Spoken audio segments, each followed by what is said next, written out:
Good morning, good afternoon, and good evening, everybody. Thank you for tuning into another Supatease video. And in this one, we've got a sneak peek of upcoming abilities that are likely going to make or break your class for the next World of Warcraft expansion, War Within. We are going to be looking at Druid, Hunter, Mage, and Priest, and some of the new talents that are coming along, which ones are looking the most exciting and the most bonkers, and which ones are kind of maybe looking pathetic and need a little bit of help if your class is going to hope to have a chance. So let's get started with the Druid one. This one is a talent tree that will be available for Balance and Restoration Druids. It is Keeper of the Grove, and it focuses around the Grove Guardians and Force of Nature. Now, Force of Nature for Balance is pretty much useless outside of Mythic Plus at taunting some mobs on Necrotic Affix and Mythic Plus, and aside from that, it's not very useful. So I'm really hoping this talent tree is going to enable these to actually be decent for Boomkin. Otherwise, this talent tree could just be ending up a total flop. So Force of Nature grants 3 charges of Dream Burst, causing your next Wrath or Starfire to explode on the target, dealing nature damage to nearby enemies. So they're just giving us more kind of pad passive AoE, probably something that Boomkins don't honestly really need in Mythic Plus, and it's probably just going to continue to break CC in PvP. Really depends on the actual amount of damage that this does, because it could be useful in like some cleave situations when you're fighting double melee DPS. It's likely going to add a lot of pad damage in RBGs, but it seems maybe unnecessary as an effect overall for the class. Grove Guardians, though, for Resto. Grove Guardians causes your next targeted heal to create 2 Dream Petals near the target, healing up to 3 nearby targets, stacking up to 3 charges. Again, AoE on the ground that heals allies nearby is generally not great mechanics in PvP, especially solo shuffle, because players won't play around it. But again, in PvE, it's more pad AoE healing, so it's probably going to be strong in those environments. As we move down to the left side of the tree, Trents of the Moon, your Trents will now cast Moonfire on nearby targets about once every 6 seconds. I don't know if this means also Force of Nature trees, as they're spamming Nourish, will also Moonfire targets. Also, it sounds like nearby targets is the AoE. Does this Moonfire work with the other talents according to Moonfire? Is a little bit left to be seen. Is it going to count as your Moonfire? Are they going to be separate Moonfires? Are you going to suddenly have 4 Moonfires on the target? Are those Moonfires going to count for Boomkin talents that increase damage to the target when 3 dots are applied? These are like really important questions that aren't really answered with this, and we kind of have to wait and see, I guess. For the next one, your Force of Nature Trents no longer taunt, but deal 20% increased damage. Now, Force of Nature, over their full duration right now in Dragonflight, do a measly like 60,000 damage over 10 seconds. So 20% of 0 is nothing.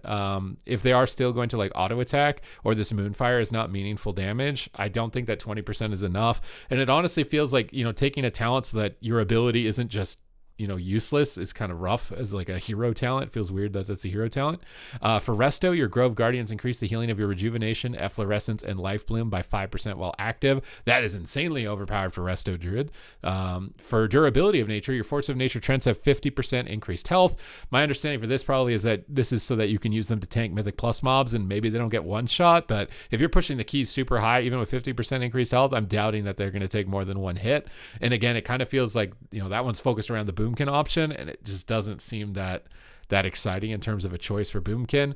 I'm honestly wondering if they should just totally drop the Trent taunt mechanic for PvE and make Trents cast Wrath like they used to in previous expansions like Mists of Pandaria instead, and maybe give that taunt mechanic to a class that needs that type of utility to feel more valuable, because I feel like Moonkin, even without taunt from Trents, brings a whole bunch of utility in PvE that already makes it really good, and that having this taunt feature on this is actually holding back the potential of Trents of being more amazing for it, as opposed to Resto. As we can see, Resto is crazy with these. Your Grove Guardians, Nourish, and Swiftbend spells also apply a minor Cenarian ward that heals the target over 8 seconds. Are you kidding me, bro? 5% more healing on your spells, and you get little mini Cenarian wards, and I'm assuming those probably scale with your mastery, and you can also apply Wild Growth with your Trents to your talents. This has got to be the best Resto Druid one, but for Moonkin, it's honestly kind of disappointing. Your Force of Nature Trents generate you 3 Astral Power every 2 seconds. This is basically Blessing of Alanshi coming back. Again, not super exciting. Your Grove Guardian's healing is just increased by 20%. Oh my god, this is so broken for Resto Druid. Early Spring, Force of Nature's cooldown is reduced by 10, or cooldown of the Grove Guardians is reduced by 3. So we probably want the cooldown reduction. I'm assuming if your mastery scales with how many hots you're applying with these in PvE as a Resto Druid, even PvP maybe. Really depends on their overall healing as to whether or not you'd want them, the 20% in PvP. The Boomkin ones for cooldown reduction is like, I think it goes from a minute to 50 seconds. This whole row is just not very exciting for Moonkin. And then on the bottom, we got Harmony of the Grove. Each of your Force of Nature Trents increases damage of your spells by 3% while active. Each of your Grove Guardians increases your healing done by 3%. So just flat out 9%. So the way that it's playing out right now for these Force of Nature Trents as Moonkin is that it's like a 1 minute cooldown you're going to activate that boosts your damage by 9%. Because you can't really get more than 3, right? But as Resto, you can get a lot of these guys down. So you're probably going to get a ton of healing from this. The center row is just 5% maximum mana for Resto Druid. Resto Druids already have amazing mana, at least in PvP. So this is, again, just crazy more power coming through. The rich get richer. Your maximum astral power is increased by 20. Somewhat negligible. And then this is where things kind of get even more boring for Boomkin. I feel like this is just not like as expanded upon as it could be for balance, honestly. They're putting a talent that exists in the normal tree, and they're just calling it Cenarius' Might. Casting Star Surge or Starfall increases the damage of your next Star Surge or Starfall by 10%, stacking up to 2 times. Casting another spell cancels this effect, though. And then the Resto version, casting Regrowth, Wildgrowth, or Swiftmend increases the healing of your next Regrowth, Wildgrowth, or Swiftmend by 10%, stacking up to 2 times. Casting another spell will cancel this effect. So just more overall healing. But taking a baseline talent, putting it here into the hero talent, just giving you more Star Surge damage, doesn't really have much to do with Treants. I feel like there could be more, engaged upon this. Now, for the next one, Power of the Dream. Force of Nature grants an additional stack of Dream Burst.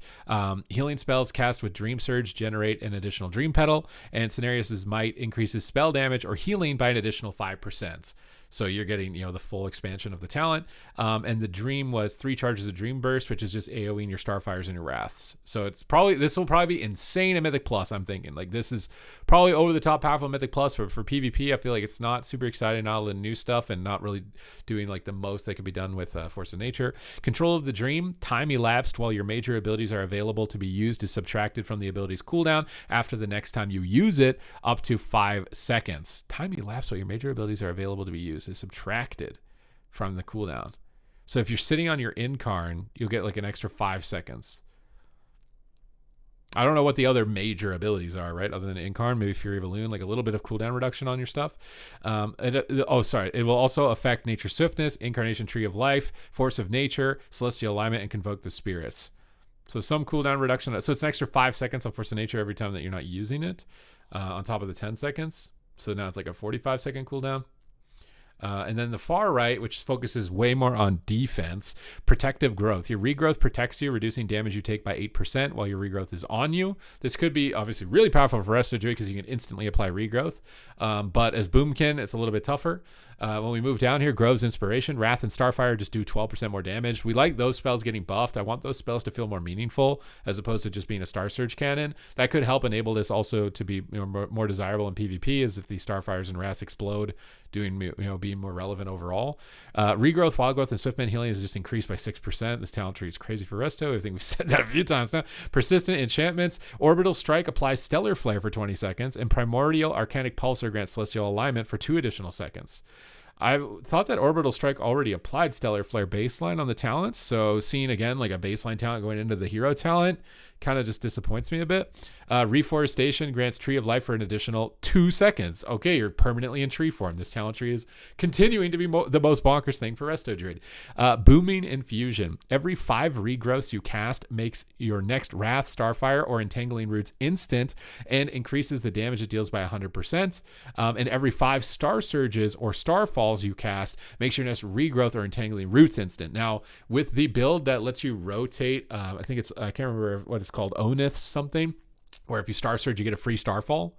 And I'm assuming that those could rotate back and forth. You could get a lot of these chained together for instant regrowths, and then every 5 instant regrowths would give you an instant Wrath, which I don't know how much damage it's going to do. That part's not super exciting.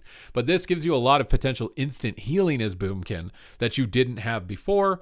And again, with the Star Surge damage, it seems like it's going to be a decent talent build overall in terms of throughput. I just think that it could be more exciting in terms of what they do with the Trents. I think the Trent portion of this talent tree for Boomkin with Force of Nature, not that exciting. It's obviously a very powerful tree. This is seemingly, maybe going to be like the go-to PvP one, as you're going to get instant damage. You're getting more burst on your Star Surges. it seems like, overall a strong functional build. I just wish they went a little bit harder on the possible fantasy options for the Force of Nature Trents, because they just run around meleeing people, and now they're going to occasionally Moonfire, but I feel like they could do more with it as far as that is concerned. But that's covering the new Druid talents. The rest of it looks absolutely bonkers. It's going to be a mechanically sound talent tree for balance. Just wish it was a little bit more creative towards the Force of Nature side, and maybe some new stuff as opposed to like a lot of stuff just copying over from the talents. But I hope you guys enjoyed this update for the Druid. If you did, make sure to smash the subscribe button. Comment down below with your thoughts. What do you think of this talent tree? And thank you for watching. I will see you in the next one.